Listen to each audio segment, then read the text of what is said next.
एक बार चुनी कुसुम सुहाई, निज कर भूषण राम बनाई। सीता ही पहिराए प्रभु सादर, बैठे फटिक शिला पर सुंदर। एक बार श्री राम जी ने सुंदर फूल चुनकर अपने हाथों से आभूषण बनाए और पत्थर की चट्टान पर बैठी हुई सीता जी को प्रभु ने आदर सहित पहनाए। सुरपति सुत धरि व्यास बेसा, सठ चाहत रघुपति बल देखा। जिमि पिपीलिका सागर था, महामंद मति पावन चा। देवताओं कि स्वामी इंद्र का मूर्ख पुत्र जयंत कोव्य का रूप धरकर रामचंद्र जी का पराक्रम देखना चाहता है, जैसे कोई बहुत ही छोटी बुद्धि वाली चींटी समुद्र की था पाने की इच्छा करती है। सीता चरण चोंच हति भागा, मूढ़ मंद मति कारण कागा।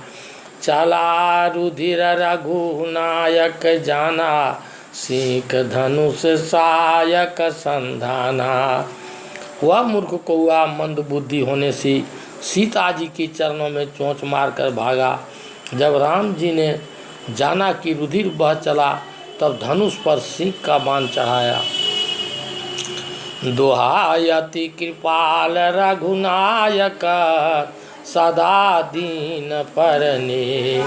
तासन आय कीन चलू, मूरख अवगुण गे। सियावर रामचंद्र शंकर जी। श्री राम जी बड़े दयालु हैं, वे सदा दिनों पर स्नेह करते हैं। उनके साथ भी उस मूर्ख सब अवगुणों की खान जयंत ने आकर कपट किया।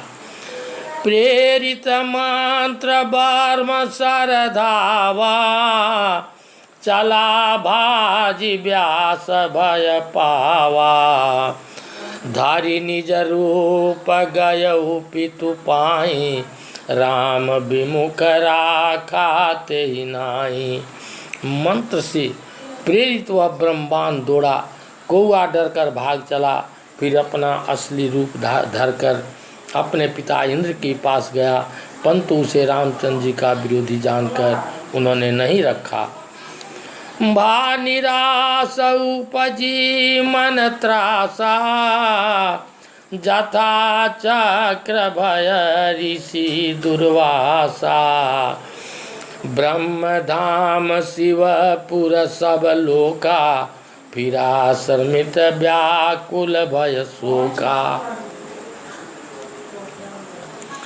वह निराश हो गया, मन में ऐसा भय उत्पन्न हो गया जैसे चक्र से दुर्वासा ऋषि को भय हुआ था।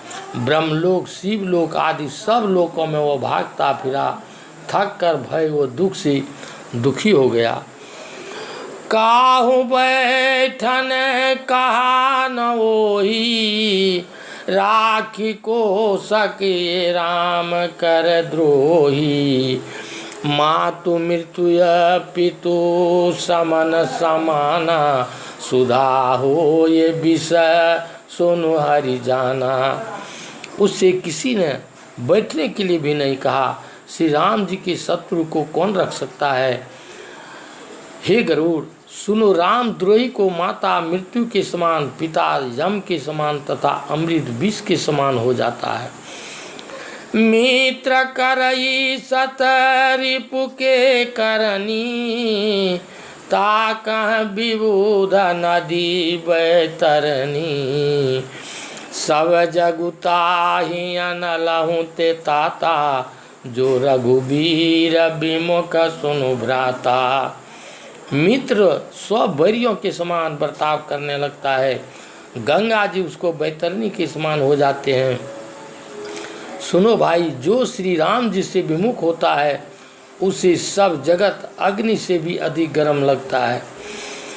नारद देखा विकल जयंता, लागी दया कोमल चित संता। पठवा तुरत राम पहिताहि, कहसी पुकारी प्रणत हित पाई। नारद जी ने जन को बहुत व्याकुल देखा तो उन्हें दया आ गई, क्योंकि संतों का चित्त बड़ा कोमल होता है। उन्होंने उसे तुरंत राम जी के पास भेज दिया। उसने पुकार कर कहा, हे शरणागत, हे हितकारी, मेरी रक्षा कीजिए। आतुर सब गे हंसी पद जाई, त्राहि त्राहि दयाल रघुराई। अतुलित बल अतुलित प्रभुताई, मैं मति मंद जानी नहीं पाई। आतुर व भयभीत जंत ने श्री रामचंद्र जी की चरण पकड़ लिए और बोला, हे दयालु रघुनाथ जी, रक्षा करो, रक्षा करो। मैं मंद बुद्धि आपके अतुल बल तथा अमित महिमा को नहीं जान पाया। निज कृत कर्म जनित फल पायऊँ, अब प्रभु पाहि शरण तकियाऊँ। सोनि कृपाल यति यारत बानी, एक नयन करी तजा भवानी। मैं अपने किए हुए कर्म का फल पा चुका हूँ। अब हे प्रभु, आपकी शरण तक कर आया हूँ, मेरी रक्षा कीजिए। हे भवानी, अति दीन बानी सुनकर दयालु प्रभु ने एक आंख फोड़कर छोड़ दिया। सोठा यद्यपि तेहि कर बद उचित, कीन मोह बस द्रोह। को कृपाल रघुबीर सम, प्रभु छाड़हूँ करी छोह। उसने अज्ञानवश द्रोह किया था, यद्यपि उसका वध ही उचित था, तो भी प्रभु ने कृपा करके छोड़ दिया। श्री राम जी के समान कृपालु और कौन है। रघुपति चित्रकूट बसिनाना, चरित किए श्रुति सुधा समाना। बहुरी राम यस मन अनुमाना, होहि वीर सबहि मोहि जाना।